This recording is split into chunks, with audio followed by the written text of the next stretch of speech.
5 février 1989, le jour où le dernier Est allemand est abattu en franchissant le mur de Berlin. Par Frédéric Lévineau, journaliste au Point. Christ Gueffroy et son ami Christian Gaudian sont tous deux serveurs dans une brasserie de Berlin-Est. Écœurés par leur vie sans espoir, ils décident de s'enfuir à l'ouest. Ils ont entendu dire que les gardes frontières protégeant le mur de Berlin auraient reçu la consigne de ne pas ouvrir le feu sur les fuyards. Pour accroître leurs chances, ils choisissent de s'évader le 5 février 1989, car ce jour-là, le Premier ministre suédois est attendu à Berlin. Ils supposent à tort que les autorités ne voudront pas gâcher la visite avec un incident mortel sur le mur. Vers 21h, les deux amis quittent leur domicile. Ils ont dit à leur famille qu'ils partaient quelques jours à Prague. À proximité des barbelés, ils se planquent dans une cabane à outils pour attendre le meilleur moment.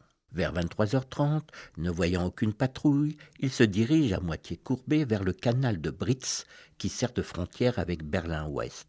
Sportifs, ils franchissent sans trop de mal un premier grillage grâce à des grappins de leur fabrication. Ils tentent maintenant de se faufiler sous un deuxième grillage. C'est alors qu'une alarme se déclenche et que des projecteurs s'allument. Sans sommation, les gardes frontières postés dans un mirador ouvrent le feu. Les deux serveurs détalent affolés. Ils jettent leurs grappins sur le grillage pour tenter de le franchir sans voir un soldat accroupi dans l'ombre. Un premier tir blesse Christian Gaudian. Un deuxième tir atteint Christ Gueffroy en plein cœur. Son enterrement se déroule le 23 février. Quant à Gaudian, il est soigné puis condamné à 3 ans de prison. 3 semaines avant la chute de Berlin, il est racheté par le gouvernement fédéral. Enfin, l'histoire ne serait pas complète sans évoquer le sort du soldat qui a tué Gueffroy. Après la réunification des deux Allemagnes, il est condamné à 2 ans de prison avec sursis. Une série réalisée par Megan Kieki.